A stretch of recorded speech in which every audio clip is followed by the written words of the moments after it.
Nëndor 1963. Sportistët tanë bëjnë udhëtimin më të largët në historinë e takimeve ndërkombëtare. Mbas mijëra kilometrash fluturim mbi ishuj, dete dhe oqeane, ata kaluan ekuatorin dhe arritën në Xhakartë, ku do të marrin pjesë në lojrat e para të forcave të reja Ganefo. Në aeroportin e Xhakartës, sportistët tanë pritën sipas zakonit indonezian, me kurora lulësh të freskëta.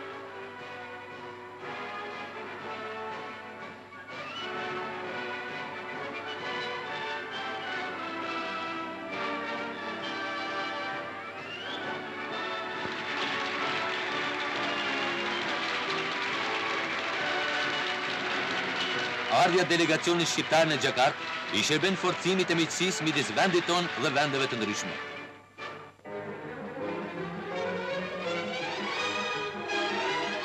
Këto ditë nëpër rrugët dhe sheshet e kryeqytetit Ganefos së parë ka një lëvizje të jashtëzakonshme.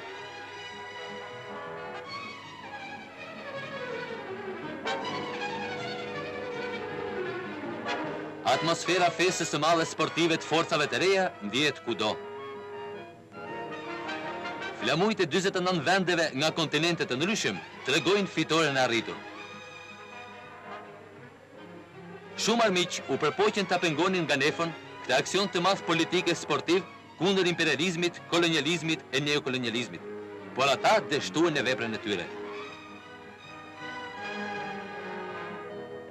Kompleksi i bukur sportiv Bunkarno i hapi dyert në parrullën luftarake, përpara nuk tërhiqemi.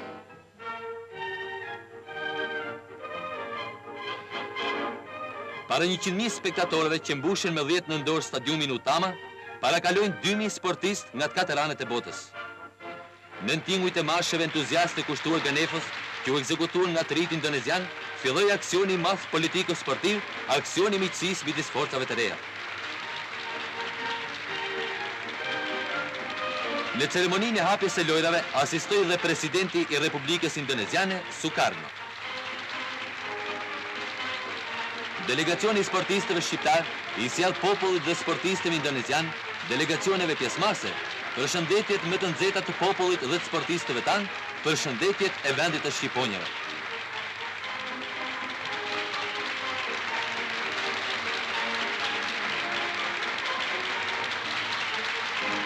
Delegacioni sportiv nga Republika Popullore e Kinës është delegacioni më i madh në këtë lojra. Ai tërhoqi admirimin e të gjithë spektatorëve dhe sportistëve të vendeve të ndryshme.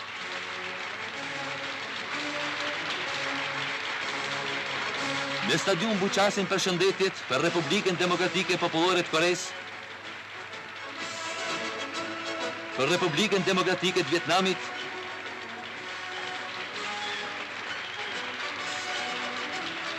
për Kubën heroike, për Republikën e Malit të Lirë, për popullin meksikanas, për përfaqësuesit e 49 vendeve të botës që formuan Ganefon.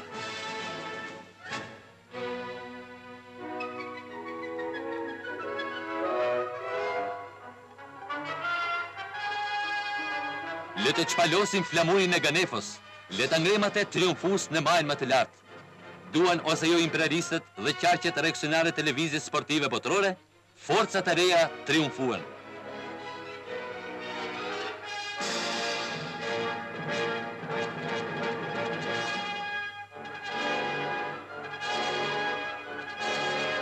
Pas një rrugë të gjatë, pishtari i lojrave të miqësisë dhe vllazërimit midis popujve ndezi për të mos ushuar kurrë flakën e Ganefos.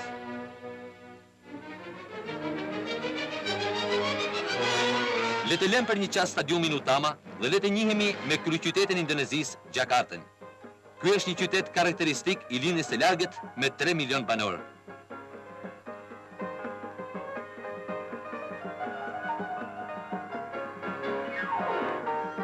Ndërtesat këtu janë zakonisht të ulta për shkak të lëkundjeve të shpeshta nga tërmeti. Hoteli Indonezia është godina më e lartë e kryeqytetit. Një shëtitje nëpër qytet të qenë para monumente shtetill tipik indonezian. Kjo xhami dallon për arkitekturën dhe mënyrën e ndërtimit të saj. Populli indonezian Pas 3 shekuj shëroberie nën kolonizatorët holandez, me 1945 flaku prangat e roberisë dhe fitoi independencën.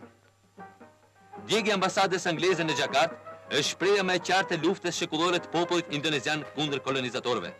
Kurse monumenti Liri i Irianit Perëndimor tregon vendosmërinë e këtij populli për të debuar përfundimisht kolonizatorët nga vendi i tij.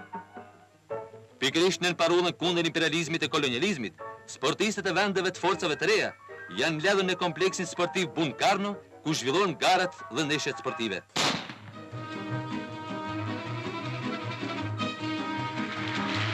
Sapo ka përfunduar vrapimi i 100 metrave. Në garë vjen 400 metristët.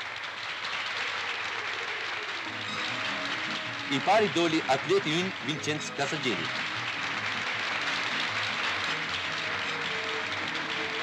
Distanca 800 metra për femra. Rekordmenja botës, sportistja fenomenale koreanja Sim Kindan, e fitoi garën duke shënuar një rekord të ri botëror. Atletja jon Lumturi Markolej zuri vendin e 4. Tre ishin konkurrentet kryesorë në hedhjen e diskut. Sportisti kinez Sun Chiu Yuan zuri vendin e parë. Midis tyre është Ramazan Driza, mjeshtër sporti.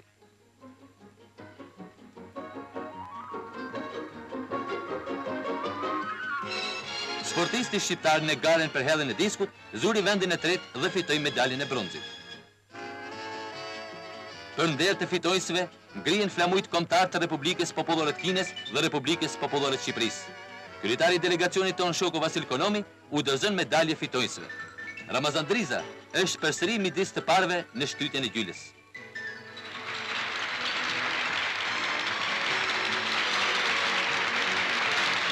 Në garet e kërcimit së larti me shkop, medaljen e artë e fitoi atleti kinez U Su Yun me lartësinë 4 metra e 40 centimetra. Në poligonin e qitjes. Shënim, pastaj qitje. Gara kurorëzohet me sukses. Vendin e dytë dhe medaljen e argjend e fiton mjeshtri ynë i sportit Ismail Rama. Salla ngritjes së peshave është plot e përplot. Sportisti kinez Li Qiyuan vendosi një rekord të ri botëror. Sportisti ynë Besim Pulej vendosi 2 rekorde kombëtare. Ky që një sukses tjetër i atletëve tanë.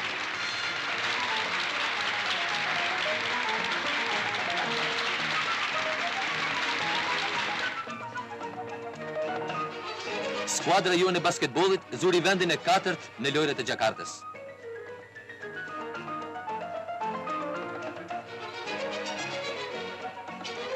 Ndeshja Shqipëri-Guine pati shumë faza interesante.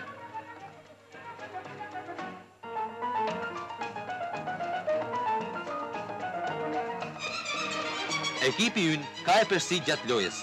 Të shkath e shumer të përpik, basketbolistët tanë si në shumë takime, bën zbritet të shpeshta. Loja Shqipëri-Guine përfundoi me rezultatin 70-52.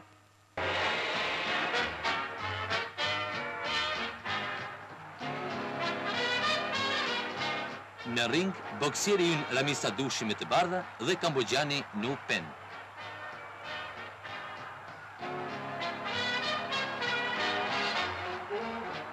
Sadushi zhvillon një ndeshje të bukur dhe me përsi të plot mbi kundërshtarin.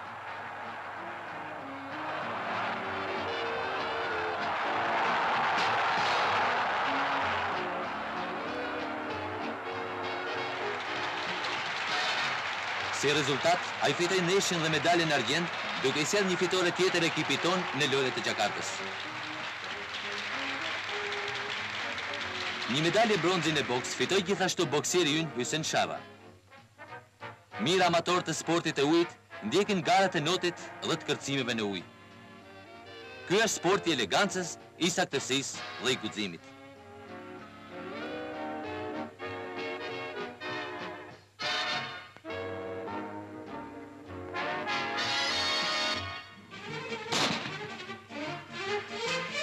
Marathona, gara me vështirë e atletikës së lehtë, në nxjerr në natyrën e bukur indoneziane.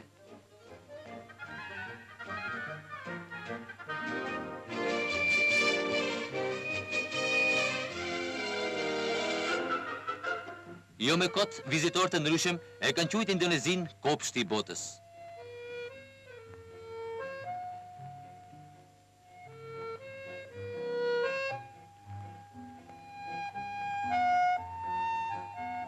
Në këtë vend me klimë tropikale, kanë pothuajse lulëzim të përhershëm palmat, bananet, ananasi dhe drujt aromatik.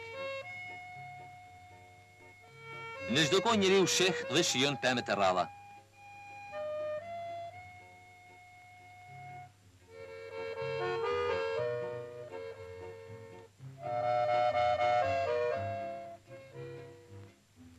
Gjatë udhëtimit nëpër Indonezi, në kilometra të tëra të shoqërojnë kodra të tilla në një ngjyrë të gjelbët të përhime. Këto janë plantacionet e famshme të çajit. Në pamjen e parë, ky peizazh nuk ka asgjë të veçantë nga pylli i zakonshëm, por këto druj janë një pasuri tjetër e klimës tropikale të këtij vendi. Indonezia zën vendin e parë në botë për kauçukun natyral.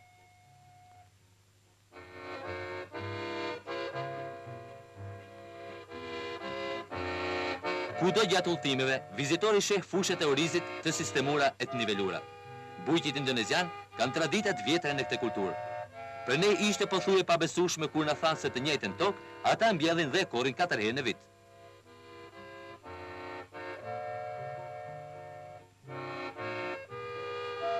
Indonezia, e cila shquhet për natyrën e bukur dhe të pasur, është e njohur edhe për numrin e madh të vulkaneve.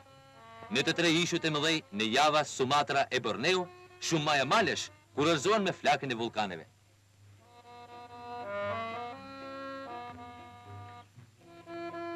Vetëm në Sumatra, 15 vulkane janë aktivitet të vazhdueshëm. Bandungu, një nga qytetet më të rëndësishme të ishullit Java, ku u bë konferenca historike e vendeve afrikano-aziatike. Në këtë sallë zhvilloi punimet konferenca, në frymën e secilës gjithnjë më shumë rritet bashkëpunimi midis vendeve dhe po zhvillohen lojrat e Ganefos.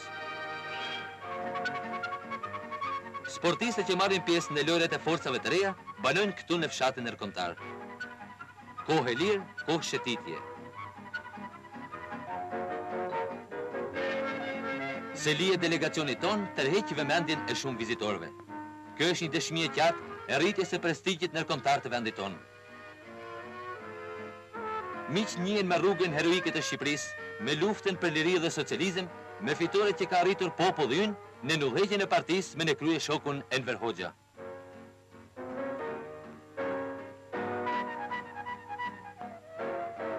Përfaqësuesit e Republikës Popullore të Kinës kanë ftuar për vizitë miqësore në selinë e tyre sportistët e vendit tonë. Sportistët e dy vendeve bisedojnë me përzemërsi si miq, shok e vëllezër.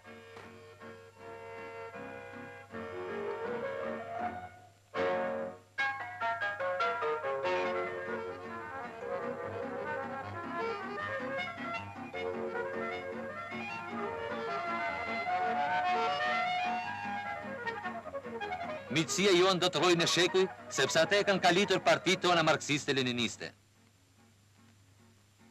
Në selinë e delegacionit tonë vinë për vizitë miqësore sportistët e Republikës Demokratike të Vietnamit.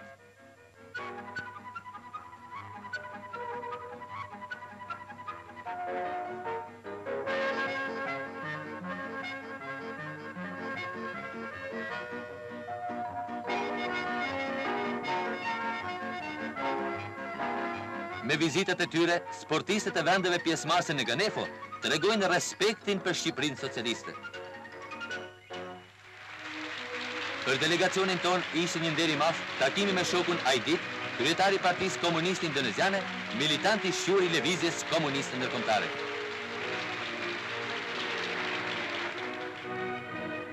Shoku Aidit përshëndeti sportistët tanë në emër të Komitetit Qendror të Partisë Komuniste, të popullit, të gjithë komunistëve indonezian dhe i uroi për sukseset arritura në lojrat e Ganefos.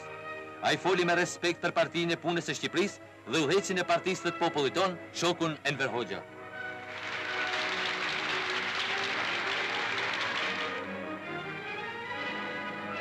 Kryetari i delegacionit shoku Vasil Konomi falenderon shokun Aidit, kryetari i Partisë Komuniste Indoneziane, për këtë pritje të përzemërt dhe i dorëzon disa dhurata simbolike.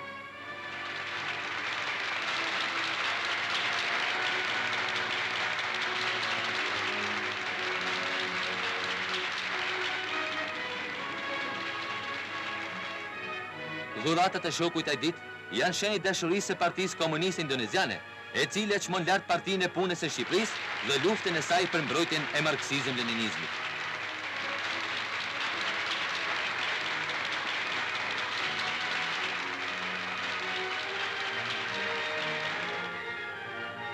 Takimi me shokun Ajdit dhe anëtarët e Komitetit Qendror të Partisë Komuniste të Indonezisë u kthye në një manifestim të zjarrt miqësie.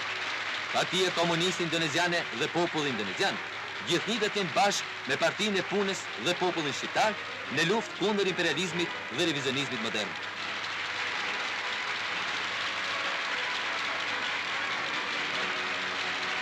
Mirupafshim të dashur shok.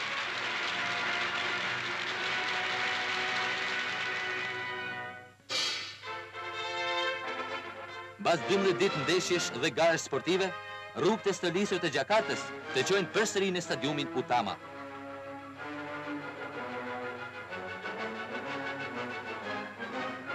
Lojrat e Ganefos po mbyllen me një bilanc të pasur rezultate sportive. Suksesin më të madh e korrën sportistët kinez me 68 medalje ari.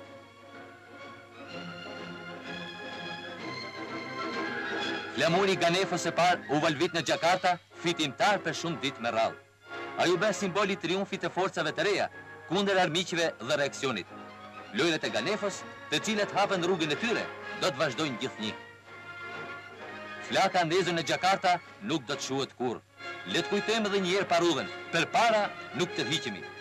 Mirupafshim në Ganefën e dytë.